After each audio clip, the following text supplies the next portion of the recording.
I'm excited to talk about how to lower your expectations because lowering your expectations is one of the most simple yet powerful things you can do to raise your vibe, raise your level of happiness, and create change in your life. If you're new to the channel, my name is Dr. Jay Kavanaugh of thevibemindset.com, where we help you manage your mindset to increase and raise your vibe and feel more alive. So let's get into it. So when we talk about lowering your expectations, one of the keys to learn how to lower your expectations is this. You need to realize the cost of you not lowering your expectations, okay? Now, let me show you how it works.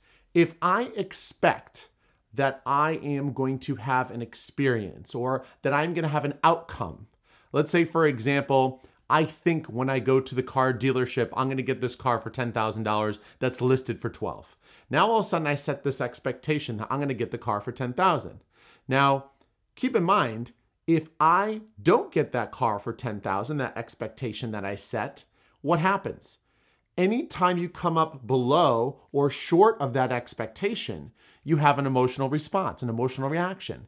And that emotional reaction is typically negative. Why? Because your expectation was here and your reality came up short. Your perception of what ended up happening was below that which you expected. No different than if you went to a restaurant and you expected it for $100 to be an amazing restaurant, but your perception of the food, the service was below that expectation. Once again, your emotional response is lower. It may be negative.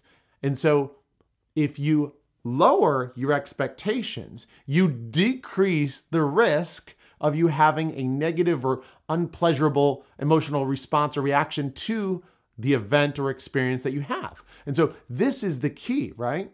So a lot of us are disappointed very, very often when, let's say, we go on a date. If you're single and you go on a date, Tinder date, Bumble date, setup date, whatever it is, once again, if you have created in your life the habit of, I expect this and I expect that, you set yourself up to come up short. Now, in order to lower your expectations, what do? Well, there's a couple things you can do. So one is think about whether your expectations are outcome-based or process-based, okay? Outcome-based means that if we go back to that example of wanting to get a car for $10,000 that's listed for $12,000, right? The outcome is we want to get something that's listed for $12,000 for $10,000. Now, think about outcome. Outcome is not always within your control. It depends on whether the dealership wants to move the car, whether the sales guy needs to make his quota. There's a lot of things that you can't control that are based on that outcome. You know, maybe there's another buyer that wants that car already. Maybe there's 3 other people that have already expressed interest in it. But either way, there's so many factors that are out of your control. And that outcome that you wish is very finite, but not within your control. Now, let's say that we go over here and we talk about process. Well, process would be slightly different. So keeping in that same scenario of the car, you want the $12,000 car for $10,000. So your process expectation would be, I'm going to go in there and negotiate the best deal that I can. I'm going to go in with 5 reasons why they should give me the best deal possible. I'm going to put 100% effort into it. I'm going to go in with a great attitude. I'm not going to be aggressive in a way that will make the dealer feel defensive, but I'm also going to be aggressive in that I want what I want. Now, notice how everything I just said was within my control, and it's all the process. I'm going to do my best. The amount of effort, the way I manage my emotions, the way I present the offer. Notice how it's all within my control. So first of all, if you want to lower your expectations, one tool you have available to you is to manage them by changing them from outcome-based to process-based. Less in your control, more in your control, okay? That's huge. Another thing too is change your definition of expectations to intention.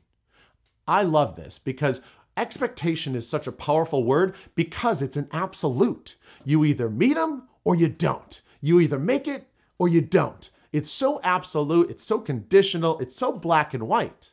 Now, once again, when we move over towards more the process or setting an intention, An intention is still driven based on an action plan, having some clarity, some direction. These are things that we want and we need, but what happens is when we talk about an intention, it's I'm intending to get the best deal. It's I'm intending to have fun on this date. I'm intending, okay? Intending implies effort, which is within our control. Simply changing the definition or the word, the verbiage from an expectation to an intention also lowers it. It's not so much an absolute. Well, I intend to have the best time that I can. Okay, well, that at least shows that you're putting effort, focus, and attention to it. But if you don't, there's no qualifying line. There's no demarcated line that says, oh, hey, you didn't get that car for this amount, so therefore you failed, or therefore your expectation wasn't met. When you set an intention, there's no line that you have to meet. There's no limit. There's no condition. It's a more open-ended, right?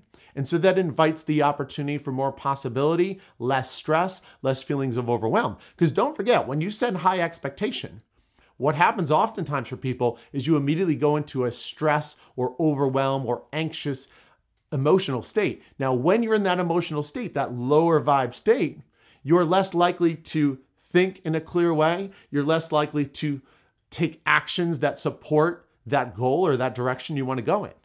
So when you remove or lower expectations, you also invite the opportunity to take that weight off your shoulders, that stress, that overwhelm, those feelings that hold you back, hold you down, okay?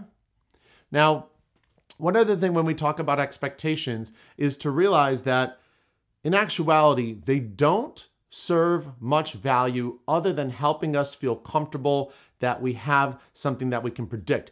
Don't forget, your brain wants to predict the future more than anything. That is the core, the deepest, darkest depths of your brain want to predict what's around the next corner, what's going to happen. If I go and do this, what will happen? Our brain wants to predict the future. If you can embrace and realize that your brain's goal is to always be predicting the future, typically by replaying the record of the past, once you start to do that, you start to realize, wait, why am I trying to set these expectations? Okay, hold up. I know why. It's because my brain finds comfort and familiarity and certainty in setting expectations. So I'm not going to be fighting or so angry or agitated that I'm setting expectations because I realize it's only my brain trying to create that familiarity, that certainty, and that known, right? And so embrace that.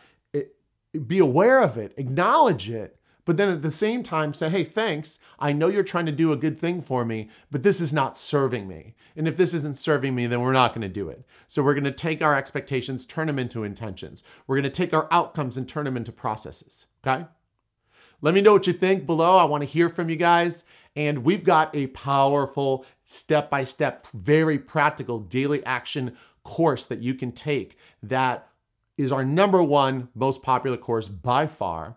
I'm going to have a link below for you to check it out. Let me know what you think. We also have a coaching group that we're forming, but we're going to tell you more about that later. Anyways, my name is Dr. Jay Kavanaugh of thevibemindset.com. Thank you so very much for your concentrated attention. You may have been texting while watching this video, but you still heard at least half of it, didn't you? All right, take care. We've got 2 other videos here if you guys want to check them out, but thank you so very much for your time. And don't forget to subscribe. We'd love to hear more from you and love to have you as a part of our community.